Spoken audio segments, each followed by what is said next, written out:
Edward, I want to start taking calls in the next segment and also get into solutions with you, but you've got the floor. Break down their system of crisis creation, what's currently happening with the carbon tax, the government health care, the banks. It's come out even in McClatchy News Service that Goldman Sachs imploded the housing market on purpose, engineered it to destroy their competition, to get the bailouts and hoard the money.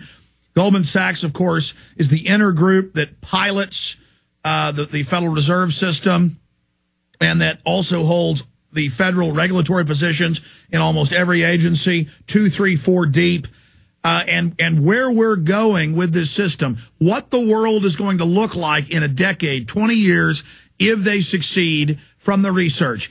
So what they're doing currently, and then what the world will look like if they succeed.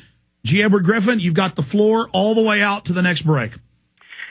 Well, that's quite a topic. As a matter of fact, I've started to put a series of seminars on the road, Alex, called A Crash Course on Money. And before I forget it, we just decided the other evening to come to Austin on December 12th.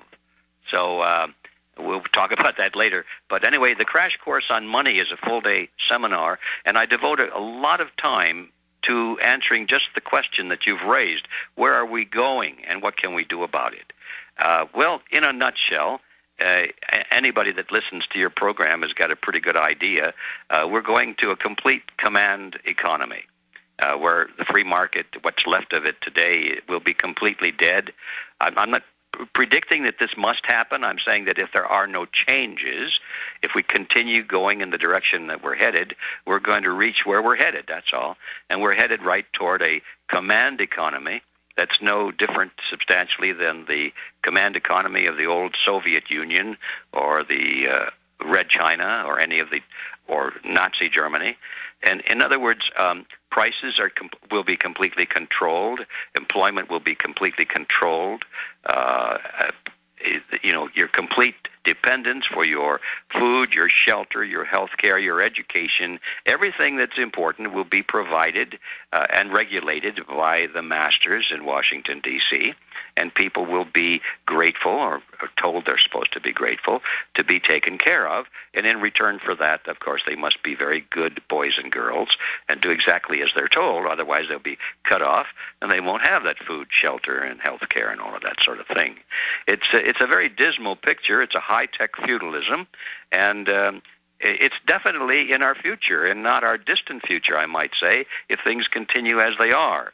So what can you do about that? Well, there's nothing you can do about it except to change the direction that we're headed. You can't just say, well, what should we invest in?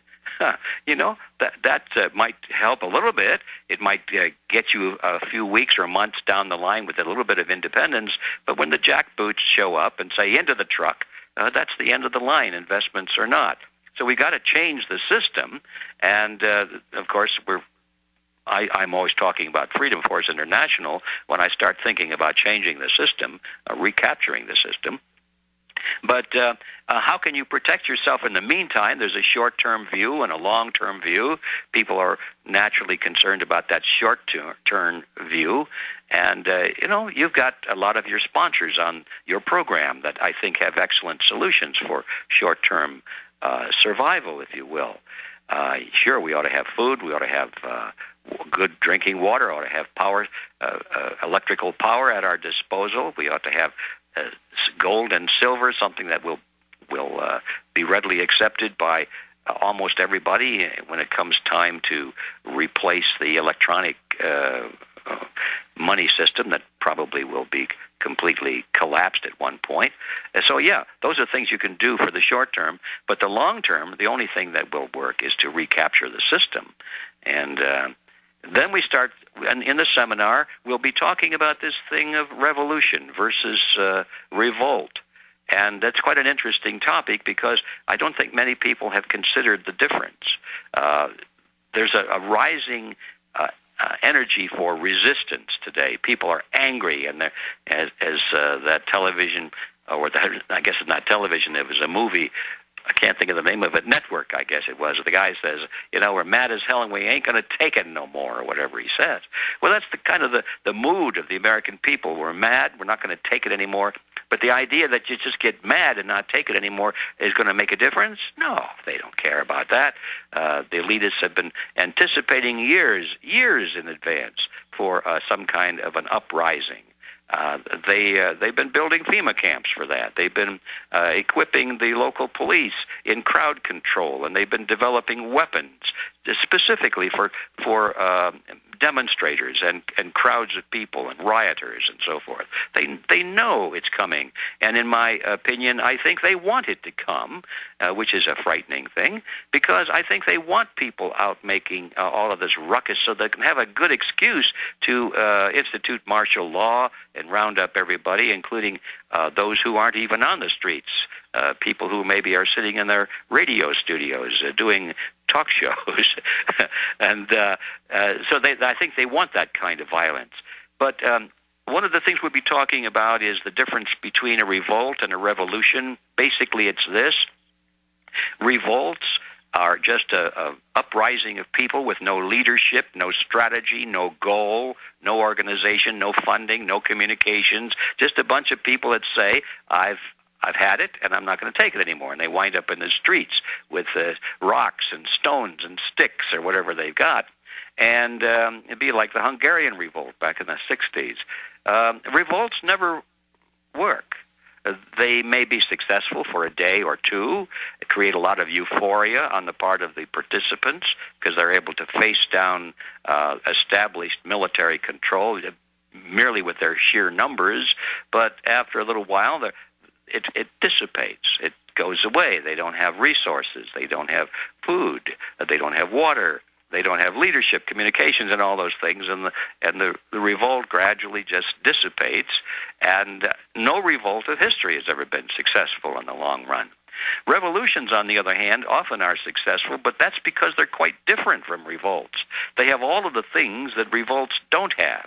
They do have leadership and strategy and financing and communications, and especially they have military training and military units already in place. It's quite different. And all you need to do is take a look at the American Revolution, and you can see immediately that that was not a revolt. That was a revolution. We had 13 governments that came together. They were complete governments. They had their leadership, they had taxes, they had courts, they had representation, they had military units, they had armories with ammunition, they had training, military training and discipline, and 13 governments came together and unified and stood up against the government of the Crown of England. Had they just been farmers with pitchforks or muskets, there's no way in the world they could have successfully stood up against King George.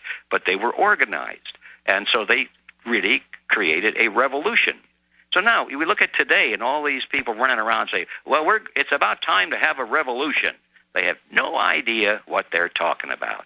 And if you listen to those people, I think it's going to be a great tragedy for the Americans who fall for it. Be one of the greatest bloodbaths of all history, I'm afraid. Well, G. Edward, we see the provocateurs online with websites and commenting. We can track who they are. In many cases, it comes out later they were FBI informants. They're always calling for shooting and killing and war, and they always go around saying, Alex Jones is a coward. He's not calling for killing cops and military. And I say, that person's got to be a Fed or they'd be arrested. And then years later it comes out, they're all Feds on record in court. It's just unbelievable. That's why the federal government stages terror attacks like Oklahoma City and 9/11. They need to make themselves the victims. They need to have offensive attacks against themselves to have the illusion that they're not the aggressor, because in common sense humanity, people know that an aggressor is the person that is in the wrong.